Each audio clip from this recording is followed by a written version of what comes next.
Ever find yourself upgrading your phone, like getting the newest model, and then you just think, what's even Neck XT? Like, what's the next thing to upgrade? Well, imagine it's not your phone, but your brain we're talking about. Right. That's the reality in Donald Firesmith's short story, Pasted Text. Yeah. So today we're going to be diving deep into this world of human augmentation and kind of exploring what it means to be human when upgrades are just like the norm, Yeah. Like going to the store. Right. What Firesmith does so cleverly is he presents this future not as some dystopian nightmare, which you might expect, Right. but it's woven into the fabric of, like, everyday life. Okay. People are casually replacing limbs, enhancing senses, even getting brain boosts. Yeah. It's presented almost like a trip to the mechanic. Yeah. But it's your body getting the tune-up. Yeah. So take the main character, Marcus Stone. He's got the upgraded limbs, enhanced vision, the works. But it's this normalization of, like, extreme body modification. That's where things get really interesting in this story, I think. Yeah. What happens to our concept of human potential of limitations Right. when you could just pay to bypass them? Oh, precisely. It makes you question, at what point do we stop being human and become something else? Like, what else is there? And what are the ethics of treating our bodies like customizable machines? It's true. And one thing that really struck me reading this was the financial burden of it all. It's like being stuck in this constant cycle of needing the newest upgrades, like to stay competitive in the job market, That's a really crucial point. Firesmith really highlights this through all of Marcus's struggles, and the story makes you really feel the weight of these upgrades, not just physically, like you were saying, but financially, forcing people like Marcus into a cycle of debt just to kind of keep up. Totally. It's almost like a tech-fueled version of Keeping Up with the Joneses, but instead of a fancy car, it's a new arm or a cognitive upgrade that lets you process information faster. And like you said, you need the upgrades to work, but then the upgrades put you in debt, forcing you to keep working. Right. Talk about a vicious cycle. And it makes you wonder, listening to this, reading this, who benefits most in this scenario? Is it the individuals constantly striving to improve, or is it the corporations who profit from this insatiable demand for enhancement? It makes you wonder. Which brings us to that chilling scene where the doctor casually presents Marcus with a jar. Have you gotten to that part? Yes. Containing the last vestiges of his original unmodified brain. Exactly. I had chills. The story builds up to this moment, and it's like Firesmith is holding up a mirror to, like, what we consider essential to our humanity. Yeah. If our brains, our memories, our experiences can be manipulated, stored, even replaced. Yeah. What then? What makes us human? That image, the jar, is so potent. It forces us to confront the potential dehumanizing consequences of this pursuit of constant enhancement. Right. When we outsource our very essence to technology, what truly remains that makes us uniquely human? Is it our biology, our consciousness, our experiences? What is it? Right. It's like, what's left? And what's even more unsettling is how casual the doctor is about the whole thing, as if it's just another Tuesday in the world of human augmentation. It highlights the danger of normalization. When a society becomes accustomed to such radical concepts, it's easy to overlook the profound philosophical and ethical implications. Like you were saying, what does it even mean to be human anymore? Exactly. Reading this story, it's almost like Firesmith is tapping into this very human urge we have to constantly upgrade and improve. Yeah. Think about it, we're always chasing the newest phone, the faster laptop, Right. Whatever it is. Is the desire to upgrade our own bodies really so different?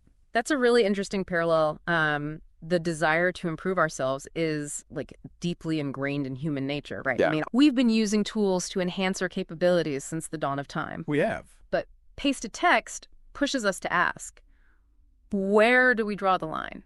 When does augmentation stop being a tool and start becoming us? Right. Like, when do we become the tool? And then there's that question of who controls these upgrades. Because the story kind of hints at these massive corporations having a huge influence over all this technology right Yes, absolutely. Pasted text very subtly reveals the immense power these augmentation companies wield. They control the technology, they control the pricing, even the pace of progress. And that, to me, that raises concerns about access, affordability, and the potential for exploitation. Totally. It's almost like a sci-fi twist on healthcare disparities, but instead of access to medicine, it's access to being fully human that's at stake. Precisely. Imagine a world where essential bodily functions are essentially controlled by a handful of corporations. Who gets to decide what upgrades are available and at what cost? Who benefits? And who gets left behind? These are big questions. Yeah.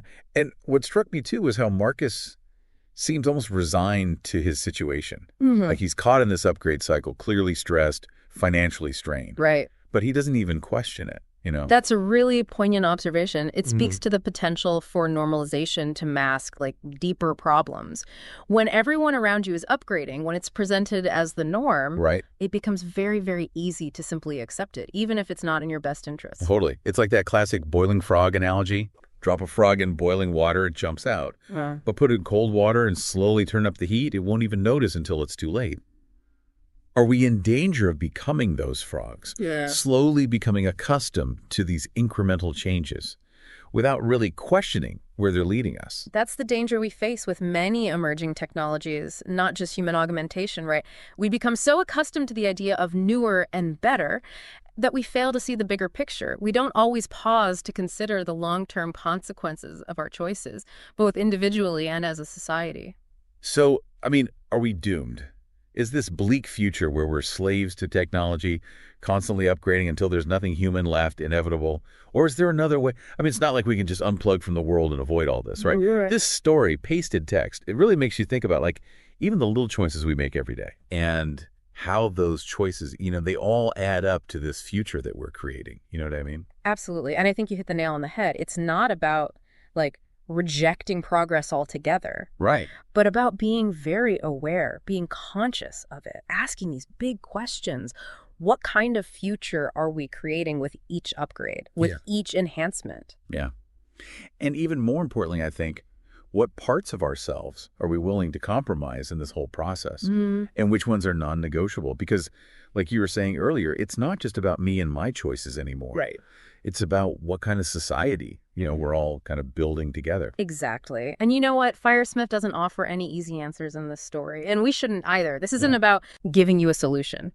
Pasted text, it's not a prediction. It's more like a provocation. It's a call to look beyond the shiny allure of new technology and really, truly, deeply grapple with what it all means, the implications of our choices. It really is. So if you're listening to this right now, think about Marcus and that jar. If you were in his shoes, facing all those same pressures, those same enticements, where would you draw that line?